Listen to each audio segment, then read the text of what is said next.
Buenas tardes, profesor y compañeros. Nosotros somos el grupo que está trabajando con la empresa ISA. El grupo está conformado por Alejandro Pinilla, Esteban Monroy, Juan Pedro Guarín y Andrés Jaramillo. Bueno, para empezar tenemos entonces las empresas que tomamos como comparables válidos de la empresa para poder calcular el beta U y otros factores. Entonces son empresas que de la misma industria y que tienen una calificación crediticia similar.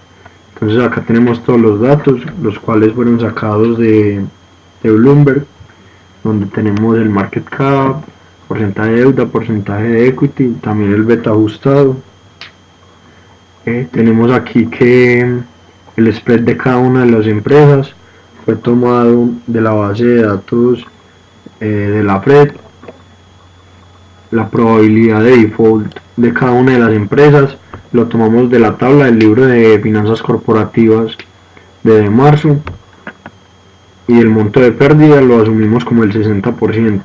Acá tenemos el beta D y el beta U de las empresas, los cuales más adelante los usaremos para calcular el de la empresa ISA con la que estamos trabajando. Acá tenemos entonces ya para el cálculo del WACC de ISA, tenemos la tasa libre de riesgo, la cual la sacamos de la base de datos de FINRA. El riesgo país lo sacamos de la base de datos de ENVI+, y el beta de los comparables se sacó de la tabla del libro de finanzas corporativas de marzo, al igual que la probabilidad de default. Las inflaciones, que las tenemos acá abajo, se tomaron como el reporte que dio cada uno de los países de inflación de año corrido, y con estas dos lo que hicimos fue calcular la evaluación, que más adelante veremos para qué nos fue útil.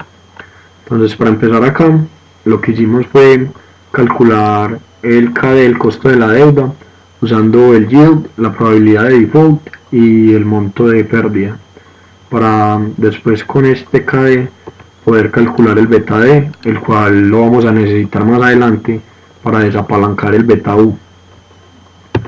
Entonces tenemos aquí la deuda, el equity y el cash, con lo que calculamos la deuda neta como la diferencia entre la deuda y el efectivo y el cash.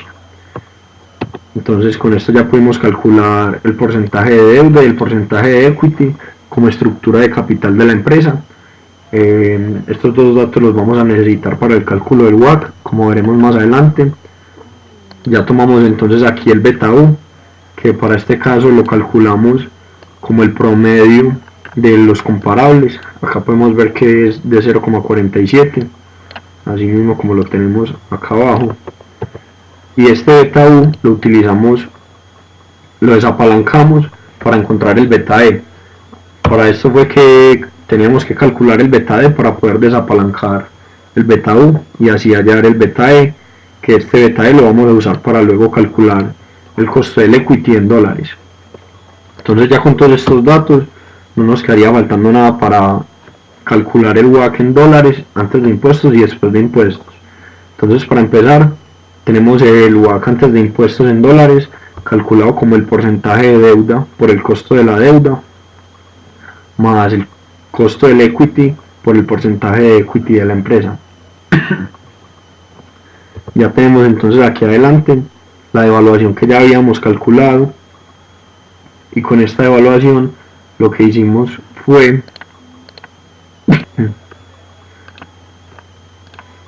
y ya con esta evaluación lo que hicimos fue calcular la evaluación, el costo del equity y el costo de la deuda locales, simplemente descontándoles esta evaluación. Y ya con estos datos también tendríamos entonces todo lo necesario para calcular el WACC en pesos antes de impuestos y después de impuestos, que lo calculamos de la misma manera. El porcentaje de deuda por el costo de la deuda, más el porcentaje de equity por el costo del equity para el caso del WACC antes de impuestos.